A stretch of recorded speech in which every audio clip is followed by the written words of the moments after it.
Bienvenidos a Consejo Consultivo, tu voz en el Congreso. Yo soy Nadia Jiménez y tengo el enorme privilegio de presidir al Consejo Consultivo Ciudadano de este canal. El día de hoy vamos a hablar sobre la importancia de la participación de la academia en los medios de comunicación y desde luego en los consejos consultivos ciudadanos. Y para ello, tres especialistas en esta materia me acompañan. Empezamos con el doctor Javier Steinú Madrid, querido amigo y compañero consejero, bienvenido. El doctor Steinú es investigador emérito del Sistema Nacional de Investigadores del CONACYT, es profesor distinguido de la Universidad Autónoma Metropolitana y Premio Nacional de Periodismo en 3 ocasiones, 2004, 2010 y 2014. Bienvenido, Javier. Muchas gracias, Nadia. Nos acompaña también el maestro Alejandro Cárdenas. Muchas gracias. Él es profesor del Departamento de Comunicación de la Universidad Iberoamericana en la Ciudad de México, director de Radio Ibero 90.9 y miembro nacional del Sistema de Investigadores del CONACYT. Bienvenido. Muchas gracias. También nos acompaña el doctor Carlos Saldaña. Él es profesor investigador del Departamento de Ciencias de la Comunicación de la UAM, Unidad Coajimalpa. Es director del Festival Internacional de Cine Minuto y documentalista y realizador de documentales interactivos, experto en temas de género y migración. Encantado de estar aquí. Bienvenidos a los tres y muchas gracias. Y quisiera con el doctor Steinú empezar preguntándole ¿por qué es tan importante la participación de la academia en los medios de comunicación? Bueno, Nadia, yo creo que a partir del año 2000, cuando el país cambia hacia la transición a la democracia que se llama terza, se vuelve una sociedad enormemente más crítica, más demandante de una información de calidad. Y sucede que el modelo de medios que teníamos en el país, tanto comerciales como medios oficiales, su información ya era de una baja calidad. Entonces, una de las formas de elevar este nivel fue abrir las pantallas a que participaran los académicos, los investigadores, los analistas, los estudiosos de diversas problemáticas en el país, con objeto de poder responder a esta nueva demanda de mayor calidad informativa que requería la sociedad. Cuestión que antes no es que no existiera, sino existía en menor nivel y predominaba lo que era pues el Star System, el entretenimiento, la diversión, el espectáculo, los deportes, porque lo que se buscaba era mantener rating para poder obtener ganancias. Y sin embargo, a partir de esta fecha, conforme la sociedad fue cambiando, se fue volviendo más plural, más exigente, fue necesario que otros actores pudieran participar y el único sector que se encontró fue los académicos, porque en las universidades se produce mucho conocimiento que no había salido al público y al espacio mediático, y fue en ese momento en que se abrió. Perfecto. El doctor Cárdenas, ¿qué es la academia y cómo puede la audiencia entenderlo? Pues es una institución crucial para este país, la academia. La formamos universidades, por supuesto, con sus profesores, alumnos, investigadores, pero también universidades públicas, privadas, instituciones de investigación, hay algunos institutos, e investigadores independientes. Y somos los que a través de las ciencias naturales, las ciencias exactas y las ciencias sociales, somos los que hacemos divulgación de la ciencia y los que generamos conocimiento. Hay mucha cercanía de la academia con la política, pero creo yo que la academia le hace falta más cercanía hacia los medios de comunicación. Como dice el doctor Steinú, se ha abierto. A veces resulta extraño cómo en algunos medios privados ponen como especialistas a los mismos periodistas, que me parece que está bien porque son formadores de opinión, pero siempre se requiere la voz quizás de un experto y muchas veces nosotros en la academia quizás nos cuesta tener la fluidez y la intuición mediática de los periodistas para poder explicar bien los temas y no quedarnos en quizás demasiados asuntos teóricos, diría yo. Ok. Doctor, ¿es realmente importante para los concesionarios o para los directivos de los medios de comunicación el contar con la participación de los académicos? Yo creo que este vínculo siempre ha existido, es decir, las empresas privadas han utilizado las técnicas que apoyan los académicos, principalmente aquellos académicos que son investigadores, ¿no? Esta formación del profesor investigador, pero más allá de solamente las personas que hacen artículos, que escriben, que hacen libros, sino esa otra parte de los profesores que producen, que hacen investigación-acción, que saben cómo leer a la gente y que utilizan estas técnicas justamente para apoyar a las empresas, para justamente darles la intención de qué es lo que está pensando, por dónde está digamos, la gente, dónde están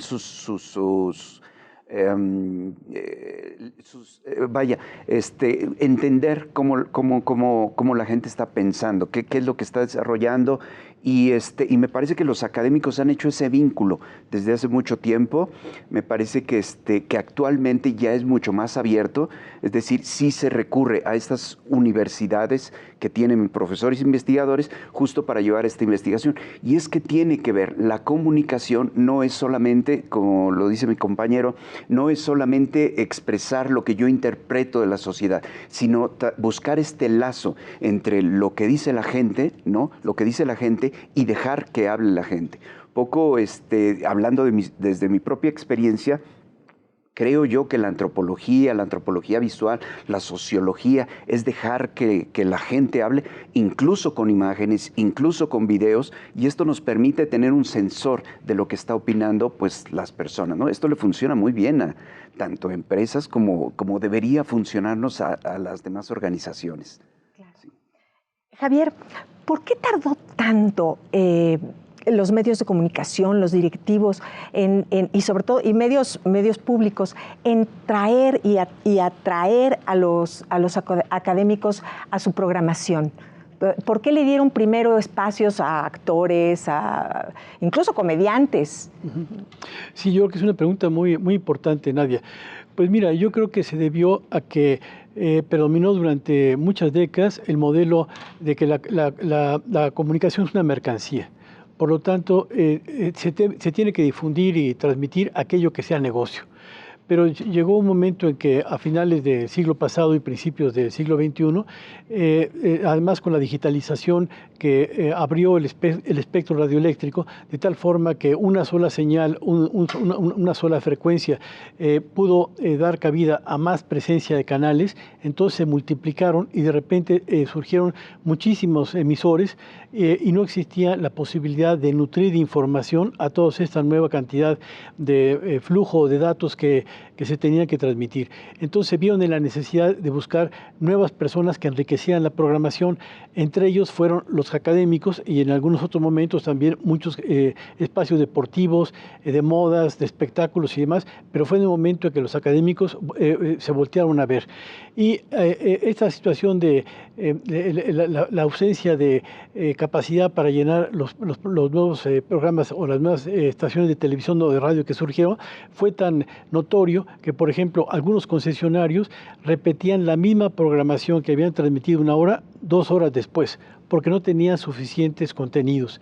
Entonces, al voltear a los académicos se dieron cuenta que no nada más era un sector que podían incorporar, sino que daban mucha rentabilidad porque ofrecían, como decía Alejandro Cárdenas, ofrecían nuevos conocimientos que provenían de la ciencia y que respondían a las necesidades y demandas de una sociedad más exigente en términos de calidad informativa. Esta yo creo que es una de las razones principales. Y la otra es que la reforma en telecomunicaciones del 2013 y 2014 exigió que existieran nuevos espacios donde la sociedad estuviera representada y entre ellos los académicos. Era un nicho totalmente desaprovechado, ¿no? Doctor Cárdenas, desde su experiencia, ¿en dónde ha visto que hay mayor presencia de académicos? Puede ser en la televisión privada o en la televisión pública, y en dónde se está explotando de mejor manera. Sin duda en los medios públicos es donde hay mucho más interés, ¿no? Sobre todo porque los medios públicos, tanto televisión como radio, como sus canales digitales, son espacios que no están basados en la llamada dictadura del rating, ¿no? Entonces tienen mucha más capacidad y evidentemente no tienen esa presión. Pero yo creo que algunos medios privados, sobre todo en televisión, recientemente han logrado incorporar a académicos como titulares de algunos programas informativos y eso ha marcado una diferencia. Es importante decirlo porque a final de cuentas son muchos más los medios privados, tienen mucho más impacto y evidentemente tienen la capacidad de hacer entretenimiento muchas veces, ¿sí? Aunque tienen programas informativos, aunque tienen sus espacios de opinión. Y yo creo que como medios públicos, yo que estoy en Ibero 90.9 y que participo y colaboro en algunos medios, tenemos también nosotros que pensar que la relación con la academia es crucial, pero también hay que hacer formación de académicos para que tengamos intuición mediática. Luego sucede que hay grandes temas, pero es difícil poder explicarlos y que tengan impacto y que se vuelvan temas de coyuntura, ¿sí? Esa es una de las cosas. Y pongo un ejemplo. Hay, por ejemplo, algunos periodistas que están en riesgo en los estados por una legislación que hace que cuando un periodista cuestiona o toma fotos o agrede, lo digo entre comillas, a algún policía, lo pueden meter a la cárcel. Son leyes retrógradas que en algunos estados del país están y que creemos que afectan directamente a los medios de comunicación, que dependen, por supuesto, de legisladores de todos los partidos y que los académicos quizás a veces nos ponemos a pensar más en que si la reforma política y que si el pluralismo en algunas partes está bien y que si los partidos políticos y la representación o si la influencia de las redes sociales, cuando este tema afecta directamente la libertad de expresión, sobre todo de medios locales, y no lo ponemos en el punto para que se empiece a hacer incidencia legislativa. Lo pongo como un ejemplo claro de algo que verdaderamente afecta a la libertad de expresión y quizás a veces no sabemos cómo sacarlo a los medios de comunicación para que se ejerza presión. Y eso tiene que ver con que a veces nos cuesta acercarnos a la sociedad civil y a los medios públicos y privados, y es un proceso de aprendizaje que creo que ha ido avanzando mucho. Ok. Doctor Saldaña, ¿realmente hay un interés por parte de las audiencias en escuchar a la opinión de los académicos? Sí hay un interés, por supuesto. Yo creo que mi opinión, lo que hace falta es entender cómo es que los académicos están leyendo a la sociedad. Es decir, me parece que en esta era de tanta información y tanto reciclaje de la información, lo que es imprescindible, lo que debería ser necesario en esta época es entender cómo los académicos están leyendo a la sociedad. Un poco regresando a lo que yo comentaba, era esto. Digamos que en algún momento el académico, aquel que hace investigación-acción, podía tomar una cámara y empezar a documentar. Estamos en una era en donde esa cámara se le está dejando a la gente y el comunicador, el comunicólogo, el productor está entendiendo qué es lo que la gente quiere grabar, ¿no? Esta autoetnografía, por ejemplo, un poco hablando de la antropología que mencionaba, es dejarle la cámara, dejarle los micrófonos a las personas y entonces traducir esa información, no interpretarla, no tomar un punto de vista, sino cómo pasas esa información. Me parece que ese es el vínculo que nos hace falta, porque hay demasiadas técnicas, demasiadas buenas técnicas y demasiado trabajo. Ahora que mencionabas el currículum del doctor Javier y que hablabas de sus premios nacionales de periodismo, creo que ahí hay unos vínculos para ver qué se está diciendo y de qué manera se están diciendo las cosas, ¿no? Yo creo que los mensajes están ahí. Lo que hace falta, insisto, en una opinión personal, es aprender a leer los mensajes que están produciendo académicos y productores e investigadores en el campo. Qué interesante. Javier, a varios años ya de que la academia empieza a participar y a tener espacios en estos medios de comunicación, ¿qué se ha ganado? Es una buena reflexión, Nadia, para saber si hemos sido decorativos o hemos servido de algo más. Bueno, yo creo que afortunadamente el país ha cambiado enormemente por la presencia del pensamiento crítico de los académicos, que ha pasado a difundirse en el espacio mediático y que antes no existía en esa proporción. Anteriormente teníamos el discurso político, que era un discurso acartonado, rígido, viejo, repetitivo, y del cual la sociedad quedó muy cansada y no se sabía cómo substituir o enriquecer o mejorar esta narrativa. Y fue hasta que los académicos han participado en las pantallas y en los diales que se vino modificando este nuevo discurso y este nuevo mensaje. Entonces, ¿qué es lo que encontramos? Que no nada más fue una distinta forma de expresarse ante los medios por parte de los académicos, que como decía Alejandro, requerimos todavía mucha formación para poder ser competitivos ante las pantallas, porque es toda una experiencia la que hay que tener, sino que también introdujeron otros contenidos que los políticos, los partidos y los sectores del Estado no habían considerado nunca. Por ejemplo, a partir de los académicos se introdujo la necesidad de contar con ombudsman de los medios de comunicación, derecho de réplica, consejos ciudadanos, defensores de las audiencias, democratización de los medios, que una vez que habían germinado en las universidades, en los cubículos, en los círculos de discusión, pasaron después al ámbito periodístico, del ámbito periodístico al sector intelectual, del sector intelectual al sector de los partidos, y de los partidos se discutió en el Congreso y han salido una serie de leyes muy importantes. Por ejemplo, a partir de la presencia de los académicos, se pudo pasar con apoyo posterior de los partidos políticos, con la tremenda propuesta de la ley Televisa en el año 2005, se ha podido ayudar a democratizar los medios, se ha podido distribuir los tiempos oficiales de una manera distinta, aunque recientemente acaban de anularse o ser retrógradas.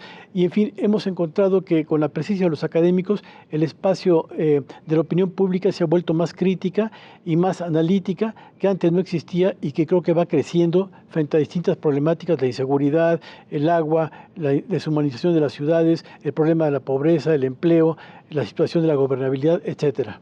Así es, desde luego importantísimo para medios como el Canal del Congreso, que lo que está buscando también es formar una sociedad crítica. Exactamente. Javier, muchas gracias. Doctor, hablando de los consejos consultivos ciudadanos, ¿por qué es tan importante que formen parte los académicos de estos órganos? Pues los académicos son los que tienen una visión, como dice Carlos, mucho más clara de lo que está pasando. Y en los consejos hay, evidentemente, apertura, es decir, los medios privados sí tienen sus consejos consultivos, pero son muy a su modo. Sí. Algunos muy respetados, lo toman muy en serio, y otros son más como pantalla, ¿no? Así de, bueno, tengo mi consejo y no me digan nada, ¿no? Sobre todo con la gran polémica que hay ahorita con el tema de las defensorías de las audiencias, de los códigos de ética, que sigue todavía por ahí la polémica. Pero los consejos, sobre todo medios públicos o medios que se asumen de vocación pública, el tener ahí a especialistas pues les ayuda a encontrar temas que no están quizás en la agenda de los periodistas. ¿Por qué? Bueno, porque los periodistas tenemos y tienen la posibilidad de mover muy bien desde la representación de temas coyunturales, pero probablemente se les va alguna fecha, ¿no? Se les va algún tema que un académico sí tiene muy pensado, ¿no? Y por supuesto también es importante que se tenga a grupos de empresas privadas también, ¿no? Hay pocas organizaciones gremiales, por decirlo de algún modo, o académicas. Hablo, por ejemplo, de medios públicos, que ahí está la red de televisoras y radios educativas y culturales, o la red de radios universitarias. Pero si nos fijamos en los medios privados, son como organizaciones más gremiales desde el asunto administrativo, la CIRT, ¿no? Y no pensadas más como pensadas en organizarse ellos, pero a veces parecería más que son grupos de defensa que de generación de nuevas propuestas, ¿no? Ojalá que estos órganos gremiales, por ejemplo, apoyaran la investigación académica, ¿no? Que lanzaran, así como en algún momento se le ha dicho al IFT, se le ha pedido, pues organicen una investigación sobre cómo podemos los medios públicos o los medios sociales o las radios vincularnos con los medios privados. Un concurso donde pongan un poquito de ese recurso que reciben y que podamos tener un programa en conjunto entre medios públicos y privados. Eso sería ideal y a veces no sucede, aunque debo reconocer que hay muchos periodistas, ¿sí?, que tienen ya una conciencia de la importancia de tener voces académicas y en sus foros de reflexión siempre incluyen a algún académico, aunque a veces son los mismos siempre. Eso es un tema. Aquí tenemos espacios para todos. Doctor, en su experiencia y en lo que ha podido observar en todos estos años, ¿podría mencionarnos algunos ejemplos palpables que podamos decir, esto es gracias a la participación de la academia en los medios de comunicación?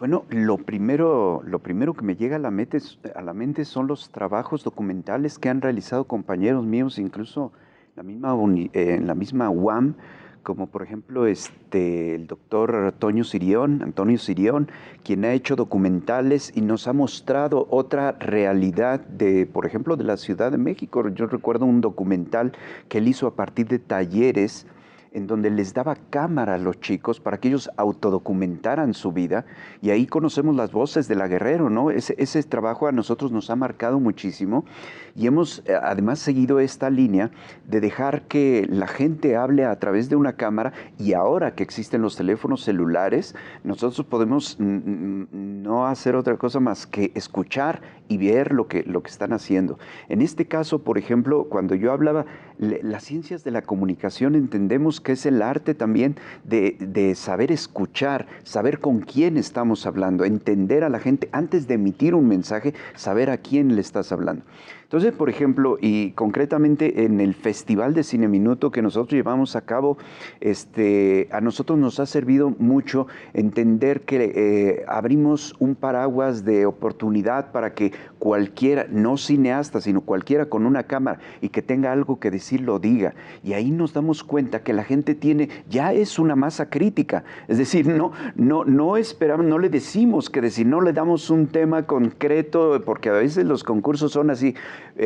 Pon tu cortometraje, tu cine minuto y háblanos acerca y así, el tema es larguísimo y dice, ahora como por el contrario, lo que hacemos es decir, tienes 60 segundos para contarnos algo. Y cuando ves 300 cineminutos donde hay ya hay una crítica, ya hay un espacio, ya están diciendo algo, ahí está una voz. No está inducida, sino lo estamos escuchando. Nuestro trabajo es saber escuchar. Eso es un insumo que a nosotros nos sirve como académicos, pero que a la sociedad le sirve porque de ahí podemos hacer reflexiones. ¿Sí? Son algunos de los ejemplos que podemos ver de muchos académicos que están llevando estos concursos, ¿no? Contra el silencio, todas las voces también. Hay diferentes concursos concursos y festivales que son buenos ejemplos. Muchísimas gracias. Doctor Steinlau, ¿qué tenemos que hacer? ¿Qué se necesita para traer a los académicos a los medios, pero ya como una parte, digamos, usual, que no sean casos excepcionales, para que estén participando constantemente en los medios de comunicación y ayudando a formar esta opinión informada, una opinión crítica? Claro, Nadia. Bueno, yo creo que lo primero es tomar conciencia de que a partir de la reforma a la radiodifusión del 2013 y sus leyes secundarias en 2014, se abrieron estos espacios para que puedan ser ocupados por los ciudadanos, cuestión que es poco conocida o poco concientizada por la sociedad.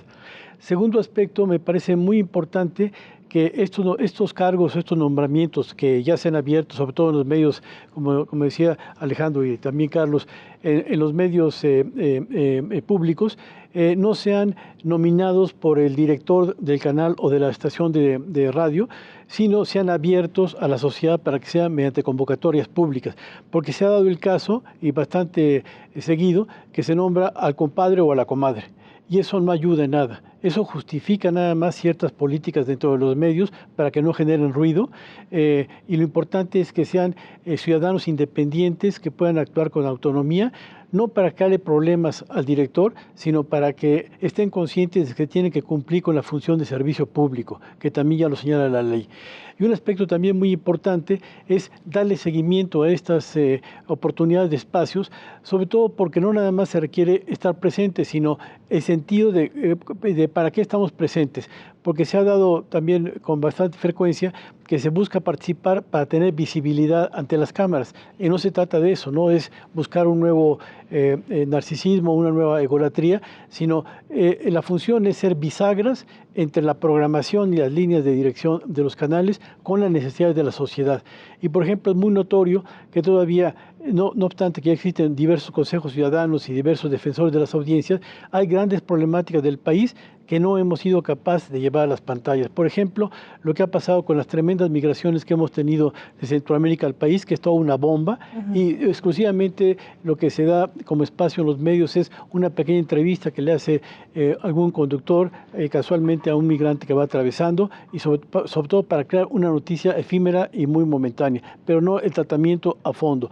O lo que es la crisis del agua, o lo que es el mismo problema de la crisis de inseguridad y tantos otros problemas de agenda nacional que son urgentes que vayan a las pantallas para crear esta conciencia de los problemas que tenemos que resolver. Doctor, y en este mismo sentido, ¿qué tiene que hacer ahora la academia para lograr estos espacios en los medios públicos? Pues yo creo que tendríamos que generar mucha capacitación al interior de las universidades, aprovechar los medios universitarios, las radios, las televisoras, ¿sí? Y generar tanto en alumnos como en profesores que puedan desarrollar habilidades mediáticas para que a los medios de comunicación les interese. Campañas, hay proyectos grandes que encuentran un buen tema, lo hace la Flaxo muy bien, por cierto, y que un tema le dan una importancia mediática, hacen trabajo especializado y logran revelarlo, ¿no? Algunas otras universidades lo hacen, pero ahí hay un reto que funciona, que está funcionando y que funciona en medios públicos, pero también hay que hacerlo hacia medios privados y que no solo sean temas coyunturales. Pensar en reportajes, por ejemplo, ¿sí? Pensar en documentales, por ejemplo. Porque debo decir que no solo hablamos en México de medios nacionales, hay muchos medios internacionales con estándares éticos mucho más altos que los nacionales en algunos casos, que sí pueden hacer una réplica e incluso generar más impacto que algunos medios nacionales. Ahorita hablando de eso, mi pregunta sería, ¿qué tanta demanda tiene la academia en medios internacionales? Yo creo que la academia en general tiene poca demanda, es decir, hay poca vinculación con lo que produce, con lo que hace. Ahorita que estamos hablando justamente de este tipo de producciones, documentales, estamos en una época en donde está creciendo mucho el vínculo de la universidad con los medios. Por ejemplo, gran ejemplo de las radios universitarias, que ahorita es un boom muy fuerte y que está ahí presente, pero apenas se están haciendo. Es decir, yo creo, incluso ahondando un poquito a la pregunta que le hiciste a mi compañero, que tiene que ver también esta vinculación de lo que se produce en las universidades con los medios. Si los medios se están abriendo como el Canal del Congreso, como SPR, como Canal 14, Canal 22, siempre por tradición, es decir, pero hasta ahí, ¿no? Es decir, de repente Canal 11 tuvo un vínculo utilizando mucho de los recursos de las universidades, pero me parece que eso es lo que nos hace falta, justamente el vínculo de las universidades, de las producciones universitarias, tanto de radio, tanto de video, tanto en documentales, a todos los medios, ¿no? La internacionalización o el trabajo hacia afuera de nuestro país tiene que ver más con concursos, con festivales, pero también se vuelve, pues, solamente lo consumen un pequeño grupo, ¿no? Nosotros tenemos que estar en medios públicos mucho más presentes. Entonces, fortalecer justamente estos vínculos me parece que es lo que deberíamos hacer. Y ya para ir cerrando el programa, Javier, ¿qué es lo que tenemos que hacer? ¿Qué nos falta para hacer que esta academia realmente contribuya a una formación de opiniones informadas, críticas? ¿Qué se necesita? Bueno, Nadia, yo creo que aquí es aprovechar el tesoro que existe en las academias con las necesidades que tiene la sociedad.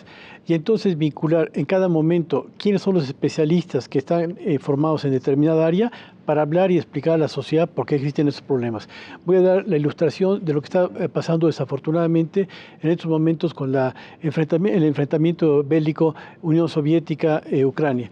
Ese es un fenómeno que surgió repentinamente, no estábamos preparados ni el mundo, ni los gobiernos, ni los sectores militares, y al estallar este problema se requería saber por qué sucedió y cuáles iban a ser las consecuencias. Consecuencias que hoy día vemos en el supermercado cuando vamos a comprar la despensa, de cómo se ha desatado la inflación. Entonces, no es un problema lejano, es un problema que nos atañe directamente. Pero hacer esa relación entre lo que es un continente con lo que pasa en el supermercado, únicamente los especialistas y los conocedores de los temas lo pueden hacer. ¿Y qué ha sucedido? Que para alcanzar claridad, a quienes se ha invitado casi en el 95% de los programas, tanto en medios públicos como en medios privados, han sido académicos. Son los únicos que han podido tratar de entender qué está pasando, hacia dónde va este fenómeno, cuáles son la trascendencia y qué consecuencias nos va a provocar. Y lo mismo ha sucedido con transiciones políticas, con problemas de geopolítica, con problemas de gobernabilidad. Son los especialistas académicos de las universidades quienes han demostrado tener un gran tesoro racional, mental, para poder explicar, y eso es lo que hay que llevar a los medios para que la sociedad se enriquezca y no tengamos una opinión pública basada en lo que es la frivolidad, el acontecimiento más mediático del momento, lo que más suena como moda, sino cuáles son las informaciones fundamentales para poder sobrevivir.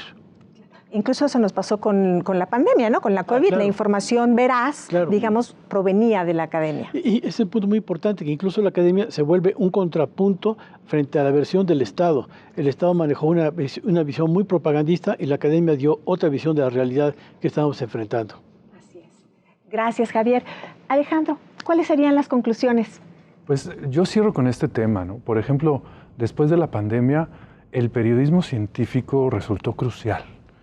¿Sí? Y pocos periodistas tenían la capacidad de informar desde la ciencia, y en este caso salud, lo que estaba sucediendo con un asunto tan grande como una pandemia, ¿no? Y evidentemente se dieron algunas universidades, la Ibero, por ejemplo, creó una clínica donde estuvieron dando capacitación a periodistas en los estados, y lo que hicieron fue apoyar desde el entendimiento de la ciencia cómo difundirlo desde el periodismo. El Universal, por ejemplo, es un medio que ha hecho muy buen trabajo en tema de periodismo científico, pero ahí es solo un ejemplo, ¿no? Así como nos agarró la pandemia desprevenidos, ¿sí? Creo que los medios públicos, sobre todo los medios privados, tenemos que estar alertas a que hay muchas otras ramas de la ciencia que a veces no divulgamos y generamos que sea interesante para las audiencias sin caer en hacerlo demasiado sencillo, porque hay que respetar a la audiencia. El que sea corto un contenido no significa que no pueda ser profundo. Que carezca de profundidad, claro. Carlos. Sí, bueno, ahora digamos, hay una efervescencia de comunicación porque la gente puede decir muchas cosas, y los investigadores han tomado muy en serio el analizar desde los memes, ¿no?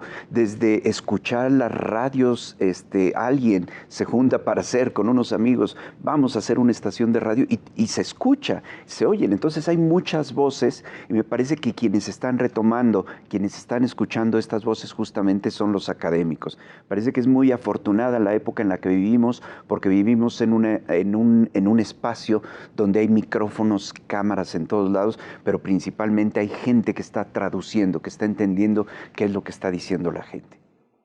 Pues muchísimas gracias. Gracias a los tres por habernos acompañado en este espacio, y desde luego al Senado de la República por habernos permitido grabar este programa en estas bellas instalaciones, y desde luego a usted por habernos acompañado.